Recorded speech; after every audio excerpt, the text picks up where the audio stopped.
The year is 1974, 30 kilometers south of Moscow at Domodedovo Air Base. Soviet test pilot Viktor Sokolov sits motionless in the cramped cockpit of a MiG-25 Foxbat. Through the reinforced canopy, winter sunlight glints off patches of ice along the runway. His breath comes in controlled rhythms inside the pressure suit, each exhale creating a faint mist against the helmet visor. The instrument panel glows with amber and red lights. Fuel gauges, altimeter, weapon systems, all reading nominal. Victor is 35 years old. He has trained his entire adult life for this moment. The radio crackles, ground control, coordinates, vectors. The message is clear and urgent. An American reconnaissance aircraft has been detected approaching Soviet airspace over the Barents Sea, the SR-71 Blackbird. For 8 years, this aircraft has violated Soviet territory with absolute impunity. No interceptor has ever gotten close enough to engage it. No missile has ever touched it. The Americans fly wherever they want, whenever they want, photographing Soviet military installations, naval bases, missile sites, collecting intelligence that should be impossible to obtain. Today that changes. Today Victor will stop them. He adjusts his pressure suit one final time. The material is thick and restrictive, necessary because at the altitudes he will fly, the air pressure is so low that human blood would boil without protection. He checks his oxygen flow. Green light. He tests his radio connection. Clear signal. He reviews his weapons systems. 4 massive R-40 air-to-air missiles mounted beneath the wings, each designed to destroy high-altitude bombers. Ready. The MiG-25 beneath him is the fastest interceptor the Soviet Union has ever built, capable of Mach 3.2. Faster than any American fighter. Faster than anything in the sky except the SR-71 itself. Soviet engineers have assured their pilots that the Foxbat can reach 80,000 feet. The Americans, according to intelligence estimates, fly at approximately 78,000 feet. The mathematics are simple. Victor should be able to climb above the Blackbird, dive on it, and fire his missiles before the Americans even know he is there.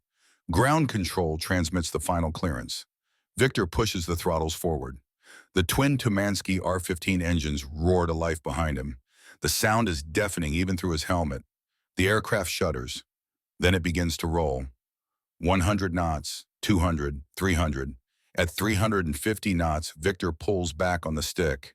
The nose lifts. The main gear separates from the concrete. The MiG-25 Foxbat climbs steeply into the pale January sky above Moscow. 15,000 feet. The city spreads below him like a map, the Moscow River a dark ribbon through white snow. 20,000 feet. 30,000. The climb rate is extraordinary. The MiG-25 punches through scattered clouds. The sky above begins to darken from pale blue to deeper azure. Ground control provides updated vectors. The target is 400 kilometers north, maintaining steady course and speed. Altitude estimated at 80,000 feet. Victor acknowledges and adjusts his heading. The engines scream. Fuel consumption is enormous at this rate of climb, but there is no choice. Speed is everything. Altitude is everything. 40,000 feet. The air is thin enough now that Victor can see the curvature of the earth at the horizon. The sky above has turned from blue to deep purple. 50,000 feet. 60,000. The controls begin to feel different, heavier, less responsive. At these altitudes, the atmosphere is so tenuous that traditional aerodynamic principles barely apply to them. The aircraft maintains altitude not through lift generated by the wings, but through raw engine thrust pushing against what little air remains. 70,000 feet. Victor's altimeter continues its steady climb, but he can feel the aircraft struggling. The stick requires more force to maintain attitude. The engines are consuming fuel at an alarming rate. His mission clock shows he has perhaps 3 minutes of fuel remaining before he must turn back. 3 minutes to find, intercept, and destroy the American spy plane. Ground control transmits new information. Target bearing 045 degrees. Range 120 kilometers. Altitude 80,000 feet. Speed Mach 3.1. Victor banks gently toward the new heading. Even this small maneuver requires careful attention. At 70,000 feet, an aggressive turn could send the MiG-25 into an unrecoverable stall. He advances the throttles to maximum power. The engines respond with a sound like continuous thunder. Fuel gauges drop visibly. 75,000 feet. He arms his missiles. 4 amber lights illuminate on the weapons panel. He activates his radar. The scope shows clutter. Ground returns. Weather. But no target. Not yet. The SR-71's radar cross-section is small. Soviet engineers have studied every scrap of intelligence about the aircraft. It is constructed primarily of titanium. Radar-absorbent materials coat critical surfaces. Finding it on radar at extreme range is nearly impossible. 78,000 feet. Victor searches the sky ahead. Purple darkness above. White clouds far below. Empty sky. The altimeter needle touches 79,000, then 79,500. The MiG-25 is approaching its absolute ceiling, the point beyond which the engines cannot generate enough thrust to climb further, the point where the air is too thin for the control surfaces to function effectively. 80,000 feet. Victor levels off. The aircraft feels unstable, delicate. Any aggressive input to the controls could be catastrophic. He glances at his radar scope. Still nothing. He looks through the canopy, scanning methodically. Left, center, right, above. Then he sees it, a dark shape against the purple-black sky, contrail streaming behind it like a comet's tail. Impossibly high. Victor's eyes follow the contrail down to its source. The aircraft itself, black, delta-winged, beautiful and terrible. And it is not at 80,000 feet. It is above him, at least 5,000 feet above him.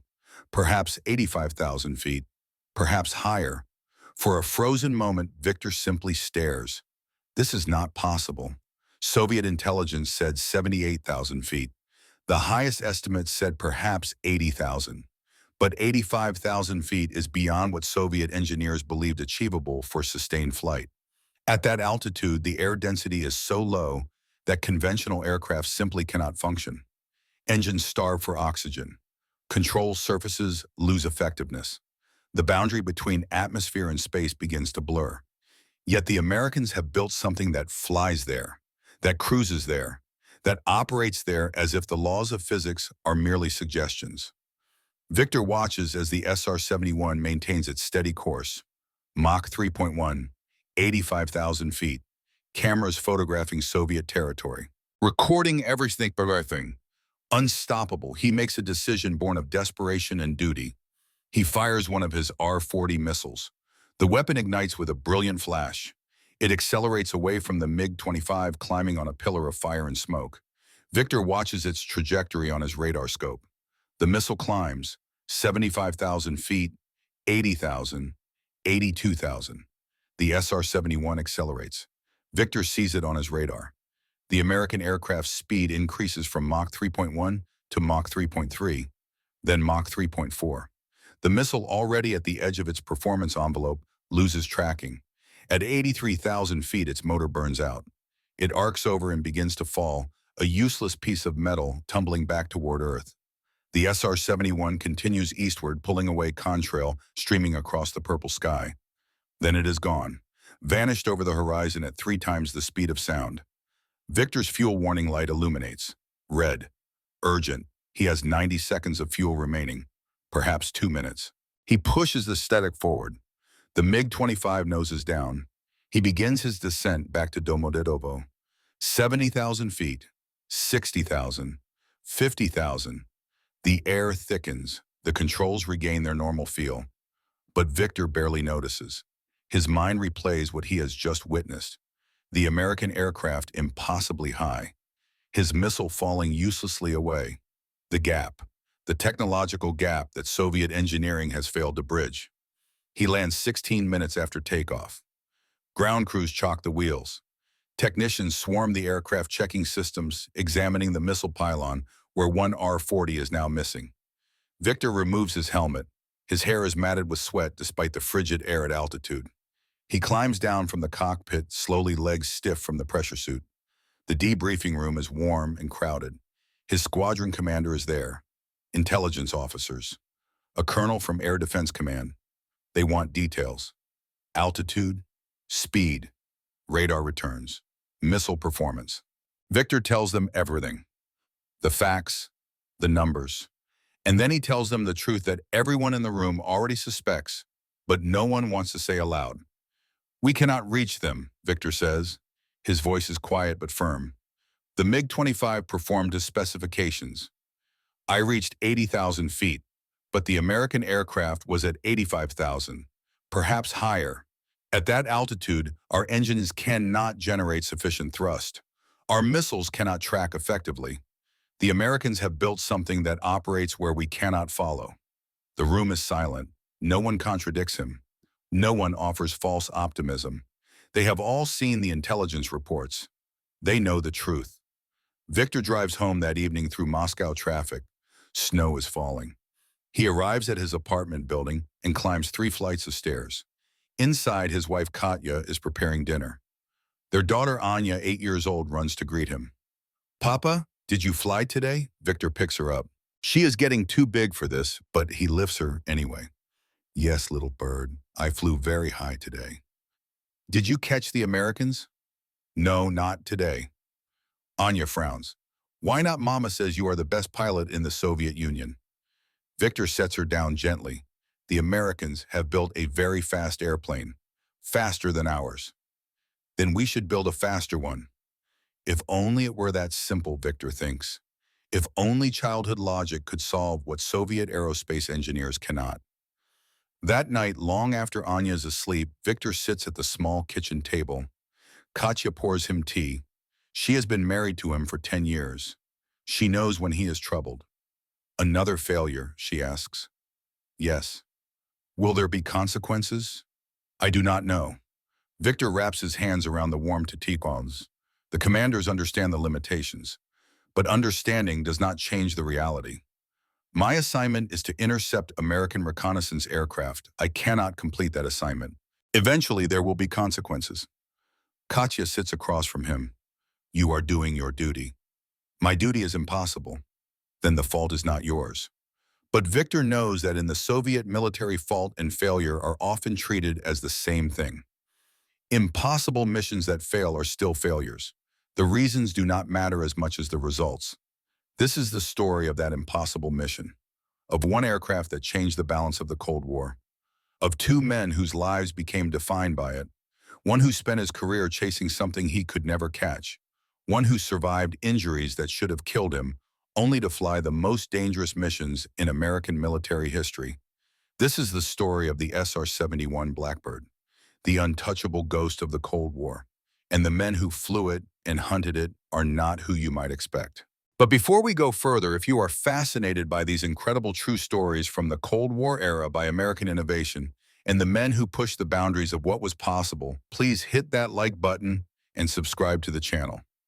It truly helps us bring you these remarkable accounts from history. Your generation built and flew these extraordinary machines. The stories deserve to be remembered and shared. Now let us go back to where this story truly begins. Back to a spring morning in 1960 when an American pilot named Francis Gary Powers climbed into a U-2 spy plane in Pakistan, believing he was flying the most advanced reconnaissance aircraft in the world, believing he was untouchable. About to discover he was catastrophically wrong. May 1st, 1960, Soviet airspace over Sverdlovsk. Powers' U-2 was cruising at 70,000 feet when a Soviet SA-2 surface-to-air missile exploded nearby. The aircraft broke apart. Powers ejected and parachuted into Soviet territory. He was captured immediately, paraded before cameras, interrogated. The international embarrassment was profound. President Eisenhower had repeatedly denied that American aircraft were overflying Soviet territory. Now the evidence sat in a Soviet jail cell, alive and cooperative. The CIA needed something new, something that could fly higher than any missile, faster than any interceptor, something truly untouchable. The task fell to a small team of engineers in Palmdale, California. Lockheed's Skunk Works division, led by a legendary designer named Clarence Kelly Johnson. Johnson had already created the U-2. Now he was asked to create something that seemed impossible.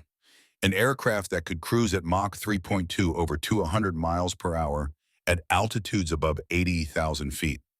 The engineering challenges were extraordinary. At Mach 3, air friction heats the aircraft's skin to over 600 degrees Fahrenheit.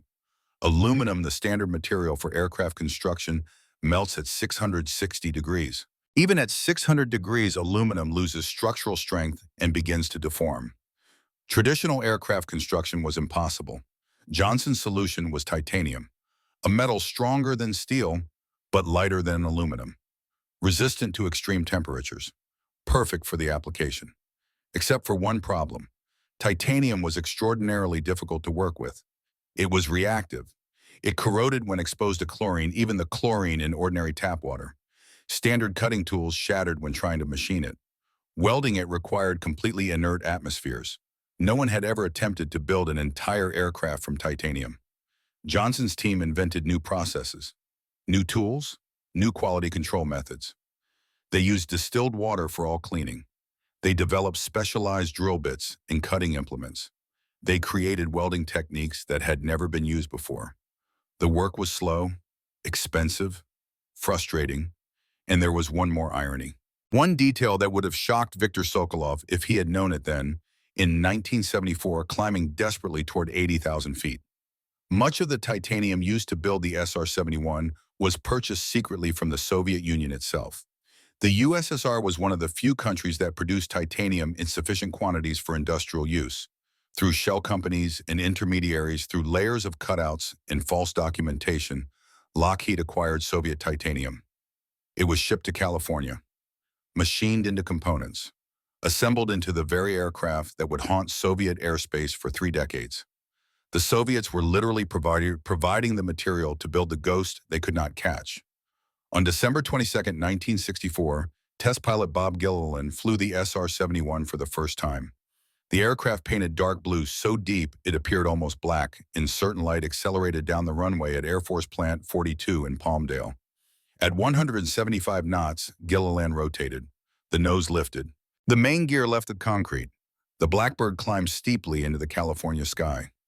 Even in those early test flights, it was clear that Lockheed had created something extraordinary. The aircraft handled smoothly despite its unconventional design. Long and slender, delta wings, twin vertical stabilizers canted inward. It looked fast, sitting still. By 1966, the SR-71 was operational. Strategic Air Command deployed the first squadron to Beale Air Force Base in Northern California. The mission was reconnaissance over denied territory. The Soviet Union, China, North Korea, Cuba, anywhere American interests required intelligence and satellite coverage was insufficient or poorly timed. The aircraft carried an array of sophisticated cameras and sensors. From 85,000 feet, the cameras could photograph 100,000 square miles of terrain per hour. Resolution was sufficient to identify objects as small as 12 inches across. A license plate, a newspaper headline, details that provided crucial intelligence for American military planners and policymakers. But the SR-71's greatest defensive capability was not stealth, not electronic countermeasures, not armor or evasive maneuvers. It was pure speed. When an SR-71 crew detected a surface-to-air missile launch, standard procedure was elegantly simple. Accelerate. Push the throttles forward. Let the Pratt & Whitney J58 engines do what they were designed to do. At full power, the SR-71 could reach Mach 3.4 over 300 miles per hour. No missile in the Soviet arsenal could catch it. And as Viktor Sokolov discovered on that cold January morning in 1974, no interceptor could reach it either. Viktor was born in Siberia in 1939. His father was a military engineer who died defending Stalingrad in 1943 when Viktor was 4 years old. He has only scattered memories of his father, a deep voice, large hands, the smell of tobacco. His mother raised him alone in the difficult years after the Great Patriotic War. She worked in a textile factory. They lived in a communal apartment sharing a kitchen and bathroom with 3 other families. It was a hard childhood, but not unusual for that time and place. Viktor's earliest memory of wanting to fly came when he was 7 years old. Soviet MiG-15 fighters flew training missions over Novosibirsk, where his family lived. He would stand in the street watching the silver jets streak across the sky, their engines leaving white contrails in the cold Siberian air. He decided then he would become a pilot. He would fly the fastest aircraft in the world. In 1957, at 18 years old, Viktor joined the Soviet Air Force. His aptitude scores were exceptional. By 1960, he was flying MiG-19 fighters. By 1963, he had graduated from the elite test pilot school at Archival-style Air Base near Moscow. In 1964, he married Katya, a school teacher he met at a New Year's party. Their daughter Anya was born in 1910, and in 1968, Victor was selected for a new program, the MiG-25 Foxbat. Soviet intelligence had detected the development of the American SR-71 in the early 1960s. The order came directly from the Kremlin: build an interceptor that can stop it. The Mikoyan-Gurevich Design Bureau, led by Mikhail Gurevich himself, created the MiG-25 specifically to counter high-altitude threats like the SR-71. The result was an aircraft that prioritized speed above everything else. The MiG-25 could reach Mach 3.2 in level flight, making it one of the fastest operational aircraft ever built. It was armed with 4 massive R-40 air-to-air missiles designed to destroy high-altitude bombers at extreme range. Soviet planners believed that if they could get a MiG-25 into position, the SR-71 would be vulnerable. The American aircraft might be fast, but the Foxbat was also fast. The American aircraft might fly high, but the Foxbat could reach 80,000 feet. The mathematics on paper suggested interception was possible. Victor took pride in his assignment. He was defending Soviet airspace against American aggression, flying the most advanced interceptor in the world, serving his country as his father had served, though in a different kind of war. But as the years passed, as the intercept attempts mounted, as each mission ended in failure, Victor's pride began to curdle into frustration, then bitterness. He was doing everything correctly, following procedures perfectly, pushing the MiG-25 to its absolute limits. And still the Americans flew with impunity. By 1974, Victor's career had stalled. Younger pilots were being promoted past him. His annual evaluations noted repeated mission failures. He came home silent and withdrawn. Katya worried. Anya barely knew her father saw him only on weekends, when he was not flying or in briefings or preparing for the next impossible mission. While Victor chased ghosts over the Baltic on the other side of the world, another man was preparing for his own confrontation with the SR-71. But this man's journey would be very different. His path to the Blackbird would lead through fire and pain and injuries that should have ended his flying career before it truly began. Captain Jack Mitchell was born in Dayton, Ohio in 1942. His father flew B-17 bombers over Germany during World War II, was shot down over the Ruhr Valley in 1944, spent the final year of the war in a German POW camp. Jack grew up listening to his father's stories: the camaraderie of bomber crews, the terror of flak, the screaming descent after engines were hit, the strange mercy of German guards who shared cigarettes and bread despite orders to the contrary. Flying was in Jack's blood. He graduated from the Air Force Academy in 1964, top 10% of his class. By 1966, he was flying A-7 Corsairs. By 1968, he was in Vietnam conducting ground attack missions over Cambodia and Laos. May 15, 1969, Jack's 47th combat mission. His A-7 was part of a 4-ship strike package targeting North Vietnamese supply routes through Cambodia. The target was a bridge. Simple mission, standard approach. Jack rolled in from 8,000 feet, diving toward the target, lining up the sight. Anti-aircraft fire erupted from concealed positions near the bridge. Tracer rounds, appearing to float lazily upward, actually moving at over 2,000 feet per second. One round penetrated Jack's fuel tank. Aviation fuel ignited. The entire aircraft became a fireball. Jack had perhaps 3 seconds to react. Training took over. He reached for the ejection handles between his legs. Pulled hard. The canopy jettisoned. Explosive charges fired beneath his seat. Rocket motors ignited. Jack was thrown clear of the burning aircraft at 800 feet altitude. But the fire came with him. Burning fuel covered his flight suit, his arms, his neck, his face. The parachute deployed automatically. Jack hung beneath the canopy, screaming, trying to tear the burning fabric away from his skin. The descent lasted perhaps 10 seconds. It felt like eternity. He landed hard in a rice paddy. The impact knocked the breath from his lungs. He rolled, trying to smother the flames. Water and mud covered him. Finally, the fire went out. Jack lay in the rice paddy for 2 hours, hiding from Viet Cong patrols, waiting for rescue. The pain was beyond description. Second and third degree burns covered 30% of his body, his arms, his neck, portions of his face. The burned flesh wept fluid. Shock began to set in. A rescue helicopter found him before the enemy did. Medevac to a field hospital, then to Saigon, then to a burn unit in the Philippines. 6 months of treatment, multiple skin grafts, physical therapy, psychological counseling for the trauma and the nightmares. The smell of burning flesh haunted Jack for years afterward. He could not stand near campfires, could not tolerate the scent of cooking meat. Engine backfires made him flinch violently. The burn scars on his arms and neck were permanent, visible, a constant reminder. Flight surgeons said his career was over. The scar tissue on his neck might not seal properly with the pressure suit. The psychological trauma made him unsuitable for combat flying. He should accept a medical discharge, take a pension, move on with his life. Jack refused. He spent 1970 through 1973 in various desk jobs, working his way through the bureaucracy, fighting for the chance to fly again. His marriage to Sarah, his high school sweetheart, strained under the pressure. Their daughter Emily was born in 1971. Sarah wanted Jack home, safe, away from aircraft and danger. Jack needed something else. He needed to prove that the fire had not broken him. That fear would not define the rest of his life. In 1974, Jack was finally cleared to return to flight status. The choice was offered: safe assignment to a training command teaching young pilots in classrooms and simulators, or the SR-71 program, the most dangerous peacetime flying in the Air Force. Jack chose the SR-71. Sarah stopped speaking to him for 3 days. When she finally did speak, her words were simple and devastating. "You are choosing death over your family."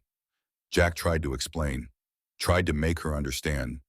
But how could he explain that flying the fastest aircraft in the world at the edge of space was the only way he could escape the flames that still burned in his nightmares?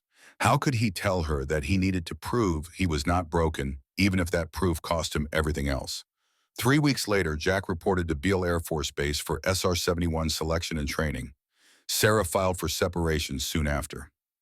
Emily was 3 years old, too young to understand why her father was leaving, too young to know that he was running toward something as much as he was running away. This is where our story truly begins. 2 men, Viktor Sokolov and Jack Mitchell, one Soviet, one American, both professionals, both dedicated to their duty, both about to spend the next decade of their lives connected by an aircraft that would define them in ways neither could imagine. Viktor would chase the SR-71 through the sky, over the Baltic, the Barents Sea, the Soviet Far East. 14 intercept attempts over 20 years. 14 failures. Each one a mark on his record. Each one a weight on his soul. Jack would fly the SR-71 on 74 operational missions. Over the Soviet Union, over China, over the Middle East. Each mission a test of skill and courage. Each mission knowing that one mechanical failure, one mistake could leave him stranded in hostile territory with nowhere to land and no hope of rescue. And decades later, when the Cold War ended and the walls came down and old enemies became something else, Viktor and Jack would meet, would stand together, would share stories, would discover that despite everything that separated them, they had more in common than either imagined.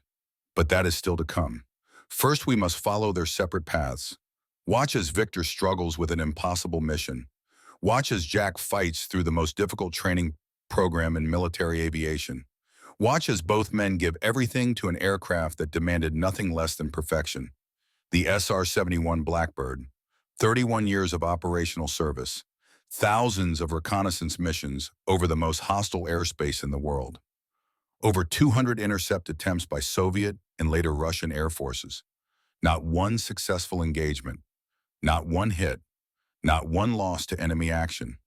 This is its story, and the story of the men who flew it and the men who tried desperately to stop it. This is the story of the untouchable ghost of the Cold War. Spring 1971. The failures have begun to accumulate. Viktor Sokolov sits in the briefing room at Archival-style Air Base, watching as intelligence officers point to grainy photographs projected on the wall. The images show the SR-71 Blackbird from various angles. Most are taken from ground-based cameras showing the aircraft as little more than a dark speck against the sky contrails streaming behind it. A few are clearer, obtained through intelligence means no one discusses openly. These show details: the distinctive delta wing, the twin engines mounted in nacelles along the fuselage, the chined forebody that gives the aircraft its predatory appearance. "This is your target," the intelligence officer says. His voice is matter-of-fact, as if he is describing something routine. American designation SR-71, NATO reporting name Blackbird, length 28 meters, wingspan 17 meters. Operational ceiling classified but estimated at minimum 80,000 feet based on radar tracking data. Maximum speed classified but estimated at Mach 3.2 based on observed performance. Victor has heard these specifications before, many times. What the intelligence officer does not say, what everyone in the room already knows, is that estimated and actual are proving to be very different things. New intelligence suggests, the officer continues consulting his notes, that operational ceiling may exceed previous estimates, possibly 82,000 feet, possibly higher. American sources are contradictory on this point, possibly higher. Victor thinks about the mission 6 weeks earlier, the mission where he reached 80,000 feet and saw the SR-71 impossibly above him. Possibly higher is a generous assessment. Definitely higher would be more accurate. The briefing continues for another 30 minutes. Routes, timing, radar coverage zones, fuel calculations. Victor absorbs the information automatically, his mind only half engaged. He has heard variations of this briefing dozens of times. The details change. The outcome does not. After the briefing, Victor walks across the tarmac to where his MiG-25 waits. Ground crews have prepared the aircraft for another attempt. Fuel tanks filled, missiles loaded, systems checked and rechecked. The technicians know their work. Victor trusts them completely.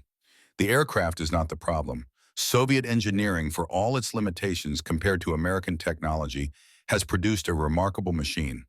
The MiG-25 can do everything it was designed to do.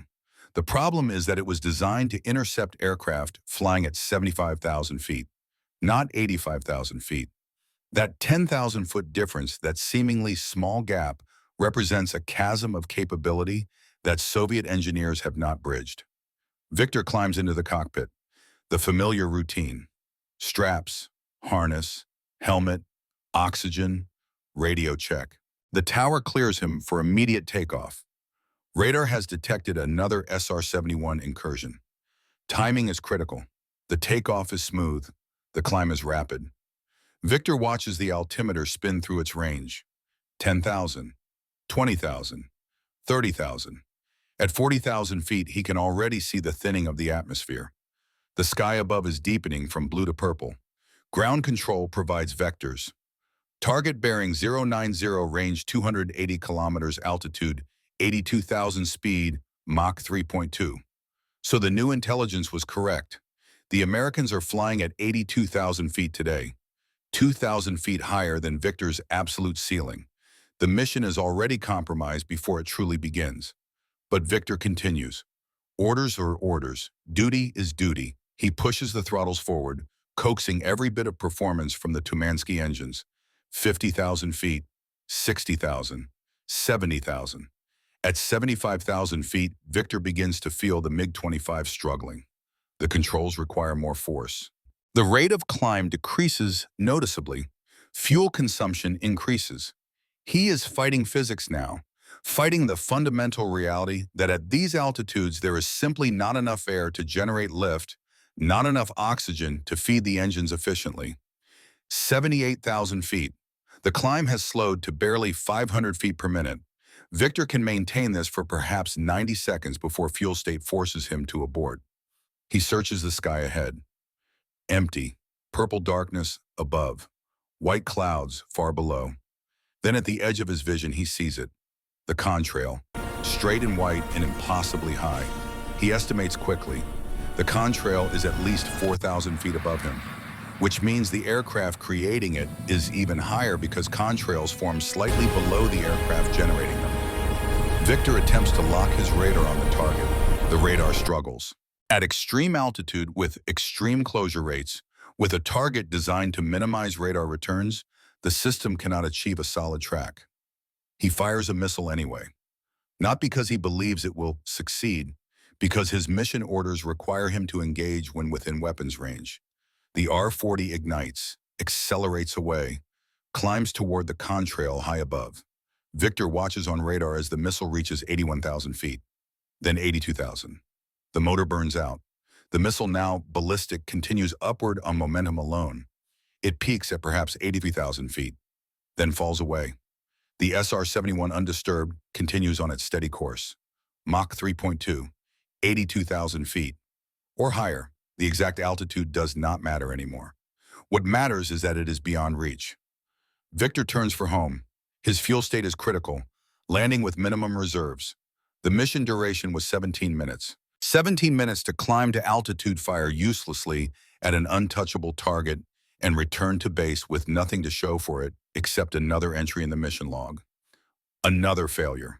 The debriefing is shorter this time. The intelligence officers ask fewer questions. Everyone understands the pattern now. Soviet radar detects SR-71. Soviet interceptor scrambles. Soviet interceptor climbs to maximum altitude. American aircraft remains higher. Soviet interceptor fires missile. Missile falls short. American aircraft continues mission. Soviet interceptor returns to base. Victor's squadron commander pulls him aside after the debriefing. Colonel Petrov is 52 years old, a veteran of the Great Patriotic War, a man who flew Yak-3 fighters against the Luftwaffe over the Eastern Front. He has seen combat. He understands both victory and defeat. Viktor Mikhailovich, Petrov says quietly using the formal patronymic, I want you to understand something. Your performance is not in question. Your skill is not in question. You are pushing the aircraft to its absolute limits. No one could do better. But the result is the same, Victor says. Yes, the result is the same. Petrov looks tired. I have been in discussions with Air Defense Command. There is growing acknowledgement that the current approach is insufficient. The Americans have achieved something we did not anticipate. The altitude capability of the SR-71 exceeds our projections by a significant margin. So the missions will stop. No, the missions will continue. We must continue to demonstrate our commitment to defending Soviet airspace. We must continue to gather data on American operations. But there will be no more negative evaluations for failed intercepts. The task has been acknowledged as extremely difficult given current technological limitations. Extremely difficult. A diplomatic way of saying impossible. Victor drives home through Moscow traffic. Spring is coming. Snow has melted. The sky is gray and overcast, but warmer weather is arriving.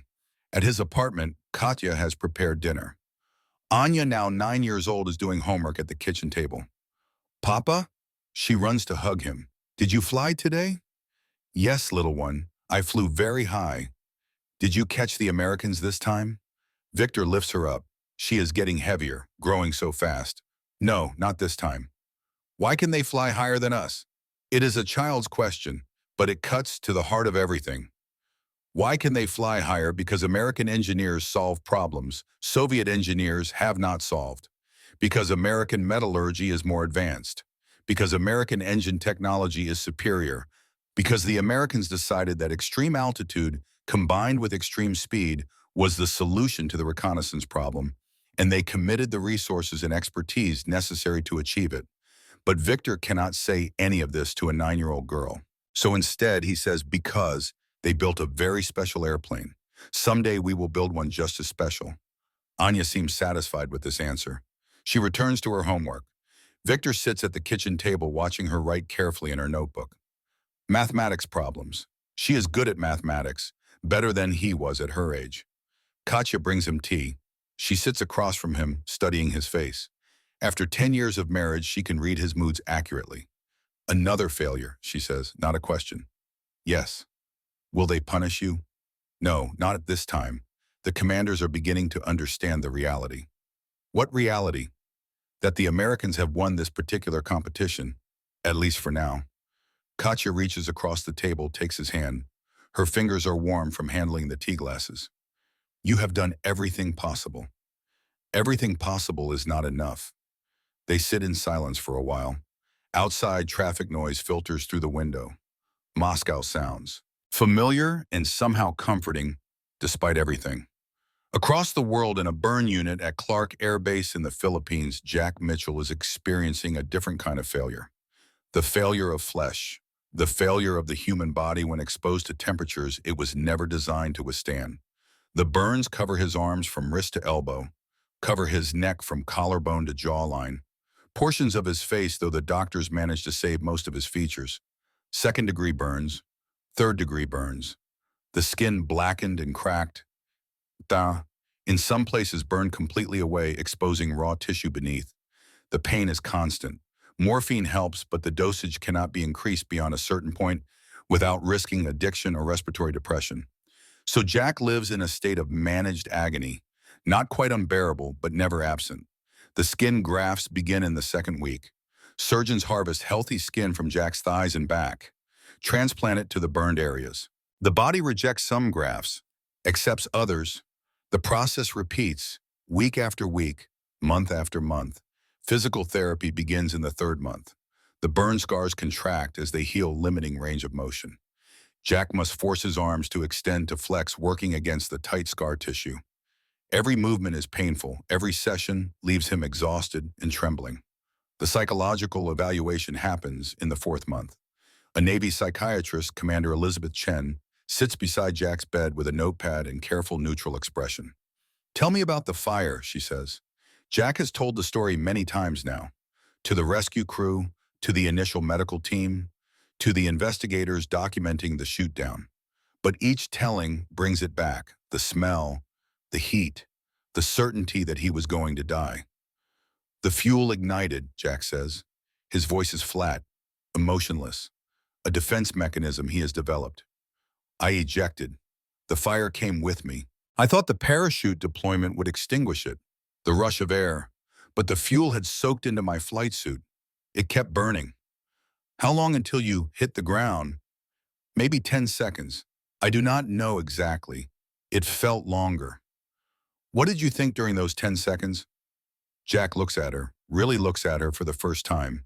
She is perhaps 40, professional, competent, genuinely trying to help. But how can she understand? How can anyone who has not burned understand what it is like? "I thought I was going to doing," Jack says simply. "I thought I would be dead before I reached the ground, that I would burn to death hanging from a parachute over Cambodia. And I was angry about it, angry at the waste, at the stupidity of dying that way." "But you survived." "Obviously." "How do you feel about that?" Jack laughs. The sound is bitter. "How do I feel? I feel like I am on fire even now, 6 months later. I feel the pain every second of every day. I smell burning flesh when I know there is no fire nearby. I wake up screaming from nightmares. How do you think I feel?" Commander Chen makes notes. "Do you want to fly again?" "Yes." The answer is immediate, certain. Commander Chen looks up from her notepad, surprised by the conviction in his voice. "Why Pan?" Jack considers the question, tries to put into words something he has only felt, not articulated. "Because if I do not, the fire wins. Fear wins. I will spend the rest of my life defined by 10 seconds over Cambodia.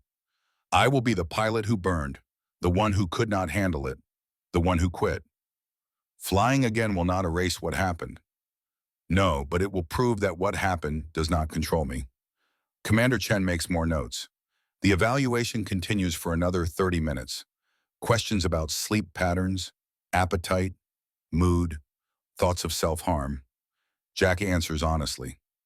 He is depressed, he has nightmares, but he is not suicidal. He wants to live. More than that, he wants to prove he can still do the thing he was trained to do.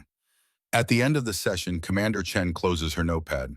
"I am going to recommend you for continued treatment and evaluation. Post-traumatic stress is normal after what you have experienced. With time and therapy, you should be able to manage it. But I cannot recommend you for flight status at this time. The psychological trauma is too fresh. You need more recovery time." Jack wants to argue, wants to fight the decision, but he is too exhausted. The session has drained him. He nods and Commander Chen leaves. That night, Jack lies in his hospital bed staring at the ceiling. His arms ache. His neck burns despite the medication. Sleep feels impossibly far away. When it finally comes, the nightmares are waiting. He is back in the A-7, back over Cambodia. The aircraft is on fire. He reaches for the ejection handles, but they are gone. He searches frantically. The cockpit is filling with smoke. The heat is unbearable. He tries to open the canopy manually, but it will not move. He is trapped, burning, screaming. He wakes to find a nurse shaking his shoulder. He has been screaming in his sleep. Again. Other patients in the ward are awake, disturbed by the noise. Jack apologizes. The nurse gives him something to help him sleep. A sedative. He slides back into unconsciousness, grateful for the chemical peace, even though he knows the nightmares will return eventually. 6 months after the shoot down, Jack is transferred to a military hospital in San Diego. Closer to home. Closer to Sarah, his wife, who has been living with her parents in Los Angeles, caring for their infant daughter, Emily, while Jack recovers. Sarah visits on weekends. She brings Emily, now 15 months old, learning to walk, babbling words that almost make sense. Jack holds his daughter, awkwardly conscious of the scars on his arms, afraid she will be frightened by his appearance. But Emily does not seem to notice or care. She pulls at his ears, grabs his nose, laughs when he makes faces at her. For brief moments during these visits, Jack feels almost normal, almost human, almost like the man he was before Cambodia. Then the visits end. Sarah returns to Los Angeles. Jack is alone again with the other burn patients and the physical therapists in the endless routine of treatment and recovery. The final evaluation happens in December 1969, 7 months after the shoot-down. A board of flight surgeons examines Jack's medical records, reviews. Commander Chen's psychological evaluations, conducts their own physical examination. The conclusion is not unexpected, but still devastating. Captain Jack Mitchell is permanently grounded. Medical discharge recommended. The burn scars on his neck present a risk for pressure suit seal failure. The psychological trauma makes him unsuitable for combat operations. He should accept his discharge with honor, take his disability pension, and pursue a civilian career. Jack refuses to accept the decision. He appeals, requests a second opinion, demands additional evaluations. The military bureaucracy moves slowly, but Jack is persistent. He argues that the burn scars are healed, that the scar tissue, while visible, is stable, that with proper suit modifications, seal failure risk is minimal. He undergoes additional psychological testing, demonstrates that his post-traumatic stress, while present, is managed and not debilitating. After 6 months of appeals, a compromise is reached. Jack will be assigned to a desk job at the Pentagon. If he performs satisfactorily for 1 year, demonstrates psychological stability, and passes a rigorous flight, a physical, he will be reconsidered for flight status. Not combat flying, not yet. But perhaps training command, perhaps test work, something. It is not what Jack wants, but it is something. A path back to flying, he accepts. From 1970 through 1973, Jack works in the Pentagon, Flight Operations Division. He processes paperwork, attends meetings, coordinates training schedules for pilots he will never meet flying aircraft he cannot fly. The work is tedious and soul-crushing. Every day he sees his reflection in the bathroom mirror, the burn scars on his neck, the reminder of Cambodia, the reminder that he is broken in ways that paperwork cannot fix. His marriage deteriorates. Sarah wants stability, wants Jack safe, wants a normal life with a husband who comes home every night, who is present for his daughter, who does not wake up screaming from nightmares about burning alive. Jack wants redemption, wants to prove himself, wants to fly. These desires are incompatible. They both know it, but neither is ready to acknowledge it yet. So they continue in a kind of miserable stasis. Jack comes home to their apartment in Arlington on weekends, plays with Emily, now a toddler, makes small talk with Sarah. They sleep in the same bed but might as well be on different continents. In 1973, Jack passes his flight physical. The scars have healed as much as they will ever heal. The psychological evaluations show improvement. Jack has learned to manage the nightmares, to function despite the trauma. He is cleared to return to flight status with restrictions. No combat flying, training command or test work only. The choice is presented in early 1974. Jack can take a safe assignment at a pilot training base in Texas, teaching young officers to fly. Good assignment, stable, safe. Or he can volunteer for the SR-71 program at Beale Air Force Base in California. The most dangerous peacetime flying in the Air Force, the most demanding aircraft, the highest altitude, the fastest speed, the narrowest margins for error. Jack knows what Sarah wants him to choose. She makes it clear during a tense dinner conversation at their apartment. Emily, now 3 years old, plays with toys in the corner, oblivious to the adult tension. "You promised," Sarah says. Her voice is quiet but intense. "When you came back from the hospital, you promised you would take a safe assignment. You promised Emily would have a father who came home." "I promised I would consider safe assignments," Jack corrects. "I never promised I would take one." "What is the difference, Jack? You have a choice, safe or dangerous. How is this even a question?" Jack looks at his daughter. Emily has built a tower of blocks and is now knocking it down, laughing at the clatter. She is beautiful, innocent, deserves a father who is present and stable. But Jack cannot be that father. Not yet. Maybe not ever. The need to prove himself, to overcome the fear, to fly again at the highest level is too strong. "I survived burning alive," Jack says. "I survived 7 months in a burn unit. I survived 3 years at a desk job that made me want to put a gun in my mouth every morning. I did all of that so I could fly again. Not to teach fresh-faced kids how to do touch and goes at some training base in Texas, to fly the most advanced aircraft in the world." Sarah stands up. Her chair scrapes against the floor. Emily looks up, sensing tension, even if she does not understand it. "Then you are choosing," Sarah says. "You are choosing death over your family, over your daughter, over me." "I am choosing life," Jack says. "This is the only way I can live with what happened. Can you understand that odd?" Sarah looks at him for a long moment. Then she picks up. Emily holds their daughter close and walks out of the room. Jack hears the bedroom door close. He sits alone at the dinner table, staring at the remains of the meal they barely touched. 3 weeks later, Jack reports to Beale Air Force Base for SR-71 selection. Sarah files for legal separation. Not divorce, not yet. But separation, creating distance, protecting herself and Emily from what she sees as Jack's inevitable self-destruction. Jack moves into bachelor officer quarters at Beale, begins the selection process.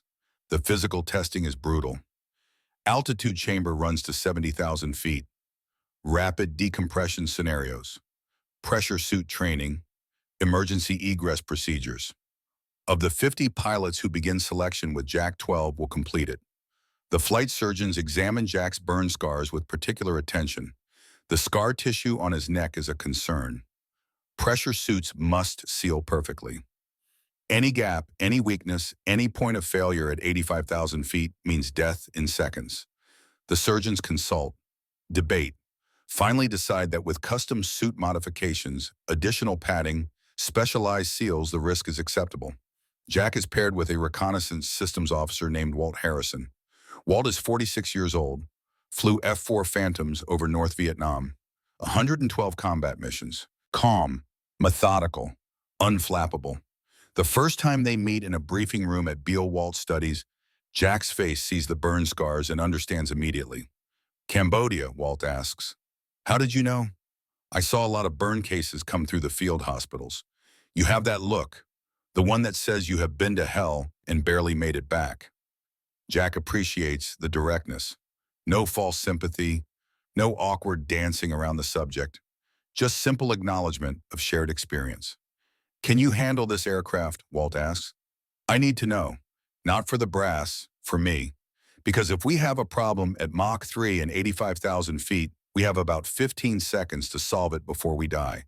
I need to know you will not freeze." Jack meets Walt's eyes. "I survived burning alive at 800 feet over enemy territory. I can handle anything this aircraft throws at me." Walt considers this, then nods. "Good. Then let's get to work." The training is 6 months of intensive work. Simulator sessions, systems study, emergency procedures rehearsed until they become muscle memory. The SR-71 is unlike any aircraft either man has flown.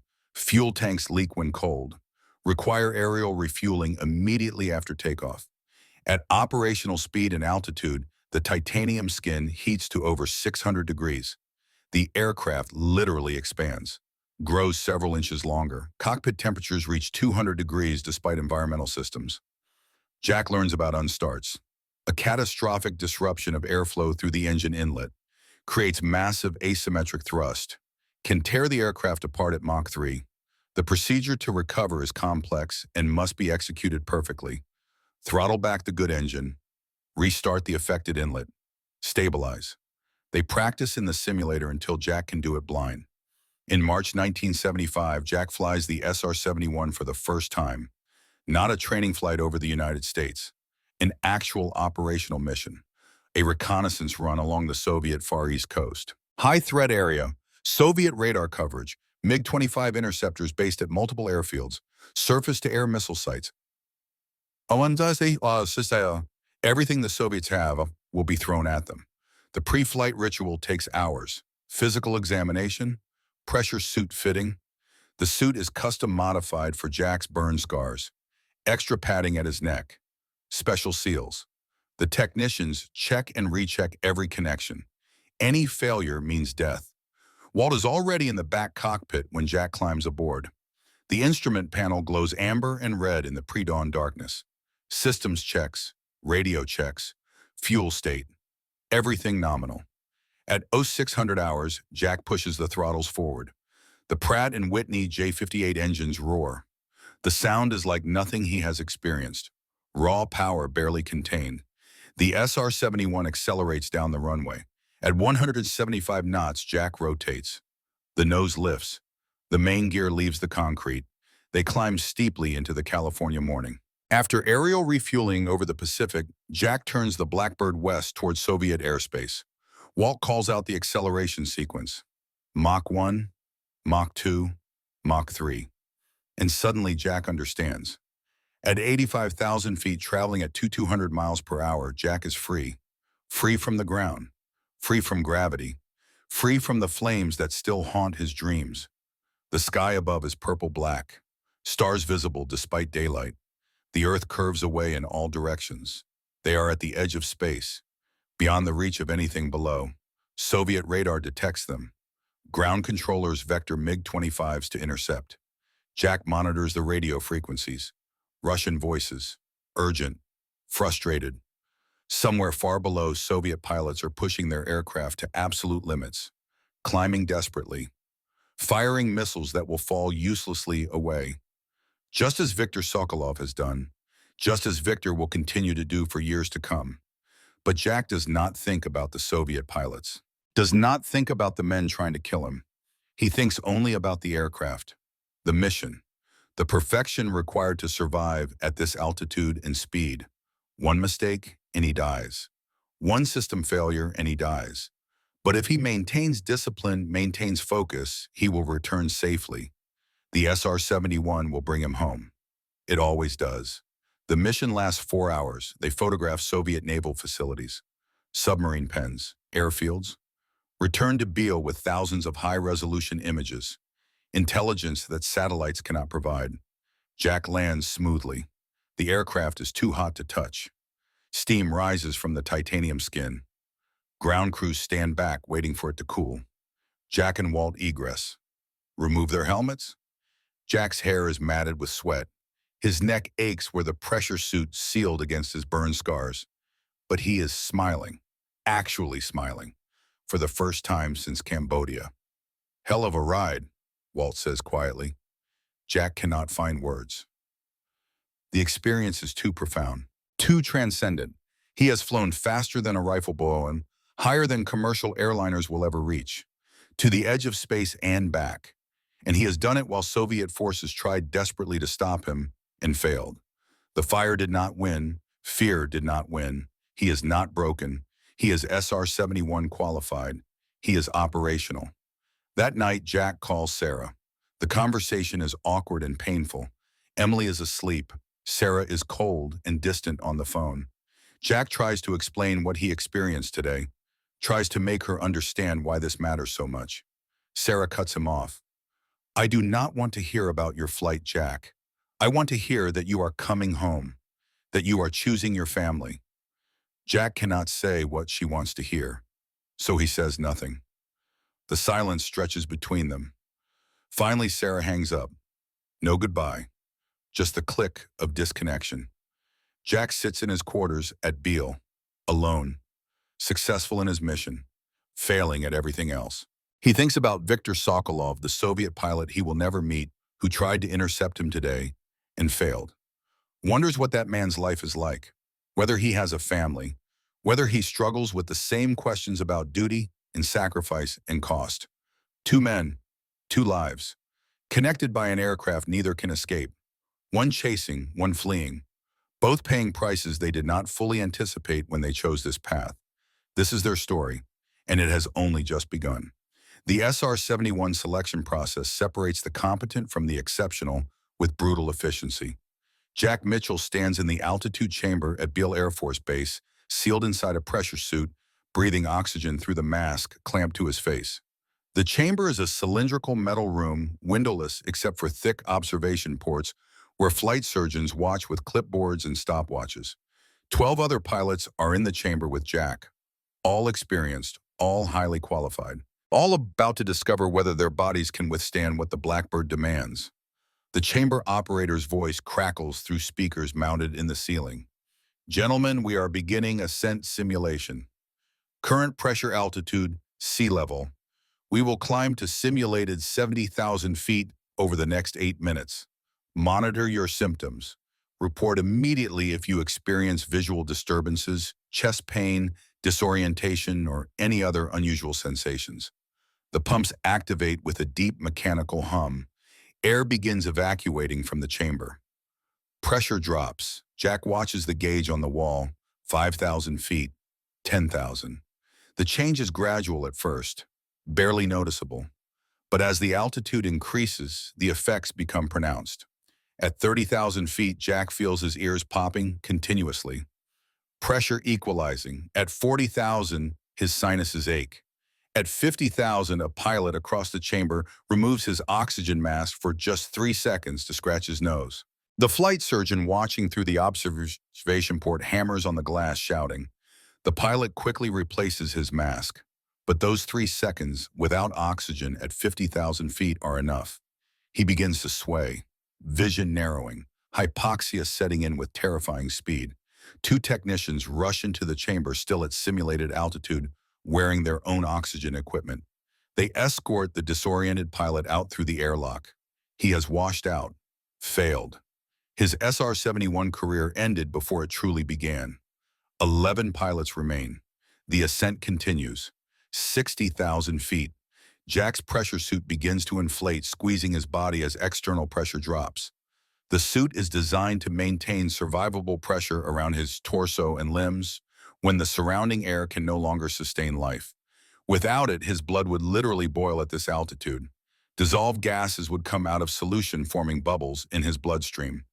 Death would follow within seconds. The suit presses against his burn scars, the scar tissue on his neck, his arms. The sensation is uncomfortable, then painful. The scars are less flexible than normal skin, less able to accommodate the pressure. Jack grits his teeth, forces himself to breathe normally, to ignore the pain. He has survived worse, much worse. This is just discomfort, manageable. 70,000 feet. The chamber reaches maximum simulated altitude. The flight surgeons watch carefully, looking for signs of distress. 2 more pilots are struggling. One is hyperventilating, breathing too fast, disrupting the oxygen exchange. The other is showing signs of spatial disorientation, unable to maintain balance even while standing still. Both are removed from the chamber. 9 pilots remain. The chamber operator initiates rapid decompression simulation. Without warning, additional pumps activate. Pressure drops catastrophically. In 5 seconds, the simulated altitude jumps from 70,000 feet to 60,000 and back to 70,000. The effect on the human body is violent. Jack's ears scream. His vision grays at the edges. The pressure suit inflates and deflates rapidly, squeezing him like a giant fist. One pilot vomits inside his helmet. The mess is contained by his oxygen mask, but the choking hazard is immediate. He is pulled from the chamber, gagging and retching. Another pilot collapses unconscious. Medical personnel rush in. 8 pilots remain when the simulation finally ends 2 hours later. Jack emerges from the chamber exhausted and shaking. His neck burns where the suit pressed against his scars. But he passed. He survived. One step closer to flying the Blackbird operationally. Over the following weeks, the attrition continues. Simulator training reveals more weaknesses. One pilot cannot master the unstart recovery procedure, fails it 3 times in the simulator, washed out. Another pilot experiences a panic attack during a practice pressure suit. Flight convinced the suit is failing, that he can not breathe. Psychological evaluation determines he is unsuitable for high-altitude operations. Gone. By the time training ends 6 months later, only 6 pilots from the original 50 remain qualified for operational SR-71 missions. Jack Mitchell is one of them. His partnership with Walt Harrison has solidified through hundreds of simulator hours. They understand each other's rhythms, can communicate with single words, trust each other completely. At Mach 3 and 85,000 feet, that trust is not optional. It is survival. But while Jack prepares for his new role as an SR-71 reconnaissance pilot, Viktor Sokolov continues his frustrating dance with failure on the other side of the world. Fall 1972, Chkalovskaya Air Base. Viktor sits in yet another briefing room, listening to yet another intelligence update about SR-71 operations. The briefer, a young captain from Air Defense Command Intelligence Directorate, stands before a map of the Soviet Union marked with red lines showing confirmed SR-71 flight paths. Based on radar tracking and signals intelligence, the captain says, pointing to the Baltic region, American SR-71 aircraft have conducted 17 confirmed overflights of Soviet territory in the past 6 months. Primary areas of interest appear to be naval facilities at Kaliningrad submarine construction yards, at Severodvinsk, and ICBM installations in the Kola Peninsula. Viktor studies the map. 17 overflights, 17 violations of Soviet airspace. How many intercept attempts? At least 30, possibly more. Success rate 0. What are current American operational patterns? A squadron mate asks. The intelligence captain consults his notes. SR-71 missions typically launch from either Mildenhall in England or Kadena in Japan, depending on target area. They conduct aerial refueling immediately after takeoff, then proceed to target area at maximum altitude and speed. Based on radar tracking, we have revised our estimate of operational ceiling. Here it comes, Viktor thinks. The admission we have all known, but no one wanted to say officially. Current assessment is that SR-71 operational ceiling is between 83,000 and 87,000 feet, depending on mission profile, fuel load, and atmospheric conditions. This represents a significant increase over previous estimates. The room is silent, 87,000 feet, 7,000 feet higher than the MiG-25's absolute ceiling. The gap has widened, not narrowed. The briefing continues for another hour. Missile engagement envelopes, radar tracking capabilities, electronic warfare considerations. All of it academic, theoretical, useless against an aircraft that simply flies too high and too fast to engage with current systems. After the briefing, Viktor walks to the flight line. His MiG-25 sits in its hardened shelter ready for immediate scramble. Ground crew are performing routine maintenance, checking systems, fueling, loading missiles. They do good work, professional work, but Viktor knows it does not matter. The aircraft is not the problem. Soviet engineering has produced an impressive machine. The problem is that impressive is not enough when competing against revolutionary. That afternoon, radar detects another SR-71 approaching Soviet airspace. Viktor scrambles. The routine is familiar now, almost comfortable in its repetition. Rapid climb, maximum throttle, fuel burning at prodigious rates. 75,000 feet, 78,000, 80,000. The MiG-25 shuddering at its ceiling controls barely responsive. Viktor searching the sky above for a target he knows he cannot reach. And there it is, the contrail. White against purple-black sky, high above, unreachable. Viktor does not even fire a missile this time. What is the point? He has fired 11 missiles at SR-71 targets over the past 2 years. Not one has come close to intercept. He is wasting expensive ordnance on futile gestures. He turns for home, lands, debriefs, goes through the motions. Professional, dutiful, but increasingly empty inside. This is his job, his duty, and he is failing at it. Not through lack of skill, not through lack of effort, through simple technological inadequacy. That evening, Viktor's wife Katya tells him she is pregnant with their second child. The news should bring joy. Instead, Viktor feels a crushing weight, Another mouth to feed on a military salary that has stagnated because his career has stagnated. Another child who will barely know their father because he is always flying impossible missions or preparing for impossible missions or debriefing after impossible missions. Are you not happy? Katya asks, seeing his expression. I am happy. Victor lies. Of course I am happy.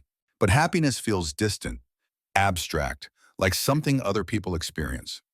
Victor's world has narrowed to the cockpit of a MiG-25, to altimeters that stop climbing at 80,000 feet, to contrails impossibly high above, to the grinding routine of professional failure. Winter 1973, a particularly cold January. Victor attempts his 13th intercept of an SR-71. Same pattern, same result. Return to base. Debrief. The intelligence officers barely ask questions anymore. They know what happened. They always know what happened. Spring 1974. The mission that opened this story. Victor climbing to 80,000 feet, seeing the SR-71 at 85,000. The realization settling over him like ice water that this will never change. The Americans have achieved something the Soviets cannot match. Not now, not soon, possibly not ever with current technology. But then in September 1976, something happens that changes everything. Lieutenant Dmitry Volkov is 29 years old, a MiG-25 pilot stationed at Chuguyevka Air Base in the Soviet Far East. Skilled, experienced, and completely disillusioned with the Soviet system. For months, Volkov has been planning, studying, calculating. He knows the patrol patterns, the radar coverage, the gaps in observation. On September 6, 1976, during a routine training flight, Volkov turns his MiG-25 east instead of returning to base. He flies at maximum speed toward Japan. Soviet ground controllers realize what is happening within minutes. Urgent radio calls, demands that he return, threats. Volkov ignores them all. He has made his choice. 20 minutes later, Volkov's MiG-25 appears on Japanese air defense radar, approaching Hakodate Airport on the northern island of Hokkaido. The tower clears all commercial traffic, scrambles fighters to escort the Soviet aircraft. Volkov lands smoothly, taxis to a stop, shuts down the engines, opens the canopy, stands on the wing with his hands raised. I request political asylum, he says in carefully practiced English, to the Japanese military personnel surrounding his aircraft. I am defecting. The intelligence windfall is immediate and enormous. The Americans are notified within hours. A team of specialists from the United States Air Force, the Defense Intelligence Agency, and the CIA are on planes to Japan before sunset. This is unprecedented. A frontline Soviet interceptor. Intact, complete with all systems, weapons, and equipment, available for detailed examination. The Japanese initially resist American requests to disassemble the aircraft. Diplomatic complications, Soviet protests, demands for the aircraft's return, but American pressure is intense. Negotiations happen at the highest levels. Finally, an agreement is reached. The Americans can examine the MiG-25, document everything, but the aircraft will eventually be returned to the Soviet Union. The examination takes 3 months. Every component is photographed, measured, tested. Engineers crawl through the aircraft with calipers and micrometers. Electronics specialists disassemble the radar and avionics. Metallurgists take samples of the airframe materials. Propulsion experts study the engines in microscopic detail. The findings are revealing. The MiG-25 is an impressive achievement in some ways. The sheer speed capability, the powerful engines, the robust construction meant to withstand combat damage. But the examination also reveals significant limitations. The airframe is constructed primarily from nickel steel rather than titanium. Nickel steel is easier to work with than titanium, easier to weld, easier to manufacture. But it is also heavier, much heavier. The MiG-25 weighs nearly 45,000 pounds empty compared to the SR-71's 67,500 pounds empty. But the SR-71 is a much larger aircraft. The weight penalty of steel versus titanium construction is significant. It limits range, limits maneuverability, limits sustained high-altitude performance. The electronics are based on vacuum tube technology rather than transistors. American engineers are initially baffled by this choice. Vacuum tubes are obsolete in Western military aircraft.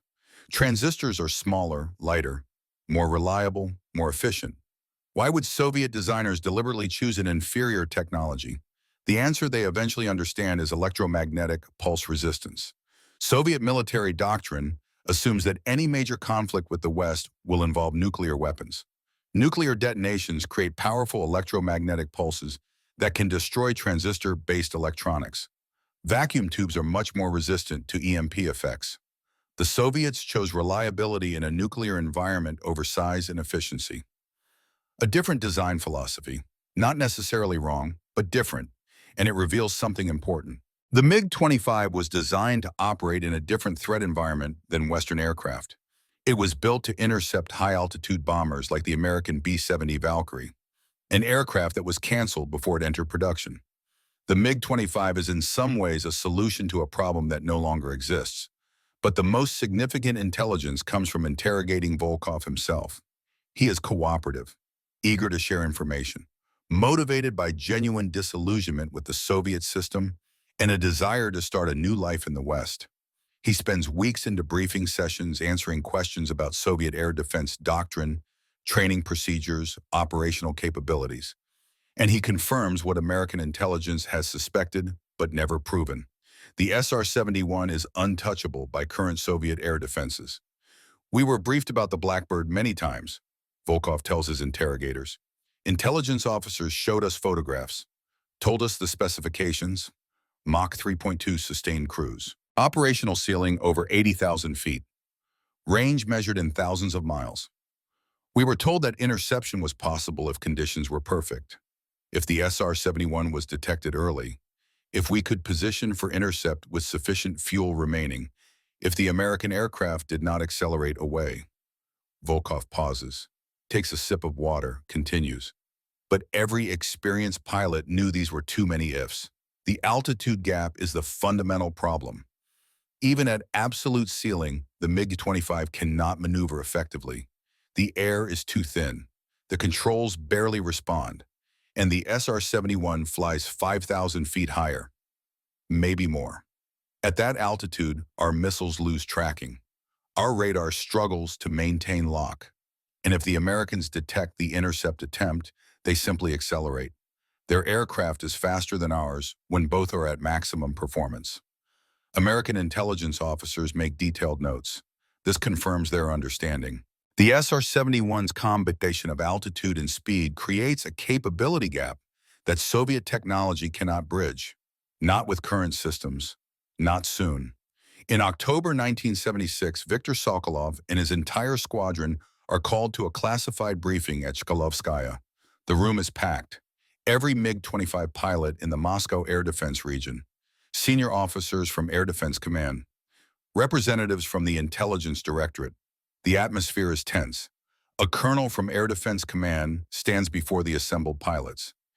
He is older, perhaps 55, a veteran of the Great Patriotic War. He looks tired. "You are being briefed," the colonel begins, "on information derived from the recent defection of Lieutenant Volkov." The word defection is spoken with barely concealed contempt. His aircraft has been examined by American and Japanese specialists. He has been extensively interrogated. The information he provided has been assessed by our intelligence analysts. The colonel pauses, looks at the faces before him. Men who have spent years trying to intercept SR-71's. Men who have failed repeatedly. Men who need to hear what he is about to say. Volkov confirmed what many of you have experienced firsthand. The American SR-71 reconnaissance aircraft operates at a performance level that exceeds our current intercept capabilities. Specifically, its operational ceiling of 85,000 feet or higher creates an altitude differential that the MiG-25, even at maximum performance, cannot overcome. The room is absolutely silent. This is the first official acknowledgement of what every pilot has known. The Americans have won this particular technological competition, at least for now. Intercept attempts will continue, the colonel continues. We cannot allow American violations of our airspace to go unchallenged.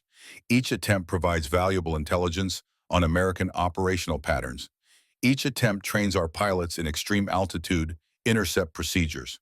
But we will no longer measure success purely by whether an intercept is achieved. Your performance will be judged by whether you pushed your aircraft to maximum capability, whether you executed procedures correctly, whether you gathered useful intelligence. Victor feels something shift inside him. Not relief exactly, but a lightening of burden. The impossible mission has been acknowledged as impossible. He is no longer failing. He is executing an extremely difficult task to the best of his ability with inadequate equipment. The distinction is subtle but profound. After the briefing, Victor drives home through Moscow traffic. Autumn leaves are falling. The air is crisp and cold. Winter is coming again. Another cycle of seasons. Another year of chasing ghosts. At home, Katya has prepared dinner. Their daughter Anya, now 10 years old, is helping set the table. Their son Mikhail, born earlier this year, sleeps in a crib in the corner. Victor picks up Anya, though she is really too old for this now. She tolerates it with good humor. "How was your day, Papa?" "Interesting, little bird. We had an important briefing." About the Americans. Victor is sometimes surprised by how much Anya understands. Children absorb more than adults realize. Yes, about the Americans and their fast airplane. Will you catch them now? Victor considers how to answer, decides on honesty. No, probably not. Their airplane is too advanced. We cannot reach it with our current aircraft. That makes you sad. It makes me frustrated, but also relieved in a way. I have been trying to do something impossible. Now everyone understands it is impossible. So I am no longer failing. I am just doing my job as well as possible with the tools available. Anya seems to consider this. That is good then. You should not be sad about doing your job well. Victor hugs her, 10 years old and already wiser than many adults. You are right. I should not be sad. But he is sad, despite the official acknowledgement, despite the relief from personal blame. He is sad because he is a pilot who cannot catch his target, a defender who cannot defend, a professional who cannot achieve his mission objective. The reasons may be understood. The failure remains. Across the world, in a small apartment in Arlington, Virginia, Jack Mitchell faces his own reckoning. The separation from Sarah has become divorce. The papers are final. Emily, now 5 years old, lives with her mother in California. Jack sees her during his leave periods. Brief visits, awkward. Emily barely knows him, calls him Jack sometimes instead of Dad. The distance between them is more than geographical. Jack has flown 23 operational SR-71 missions by the end of 1976, over the Soviet Union, over China, over the Middle East. Every mission successful. Every mission a demonstration of American technological superiority. The intelligence gathered has been crucial.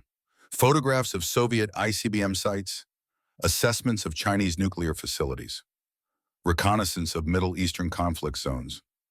Jack is doing important work, valuable work, but the cost is mounting. His marriage ended, his relationship with his daughter damaged, perhaps irreparably, and the nightmares continue. Less frequent than before, but still there, still waiting in the dark hours before dawn. The smell of burning fuel, the sensation of fire on his skin, the certainty of death. The SR-71 has given Jack redemption from the flames of Cambodia, proven he is not broken, proven he can still fly at the highest level.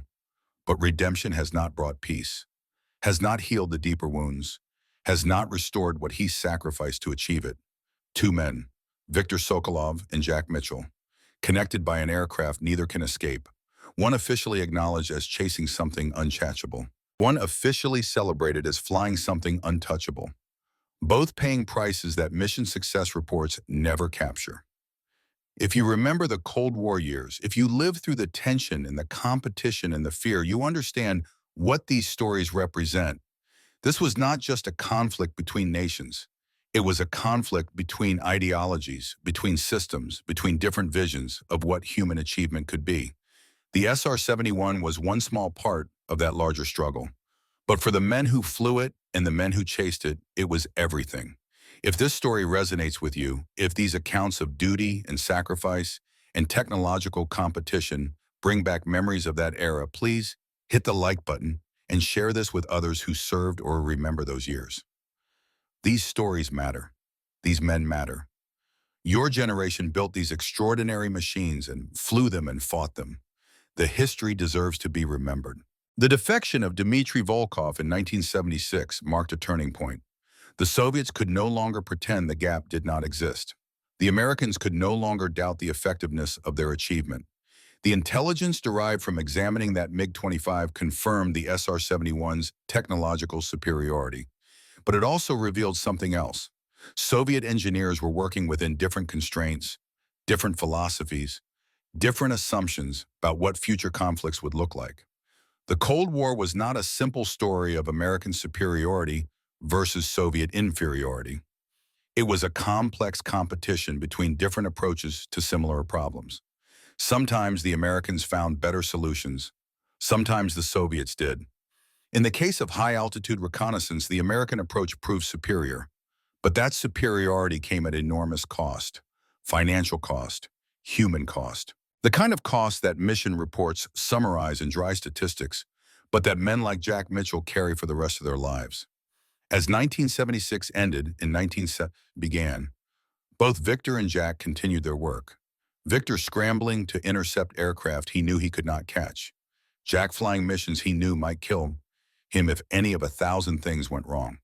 Both professionals, both dedicated, both trapped in roles they had chosen but could not escape. The technological chasm between East and West would continue to widen in the years ahead. But in that moment in late 1976, the gap was clearly visible to anyone willing to look honestly at the reality. The Americans had built something extraordinary. The Soviets had built something impressive but insufficient. And men on both sides would continue to risk their lives in service of that technological competition for another 13 years until the Cold War finally ended and enemies could become something else. But we are not there yet. The story continues, and the most dangerous moments are still ahead.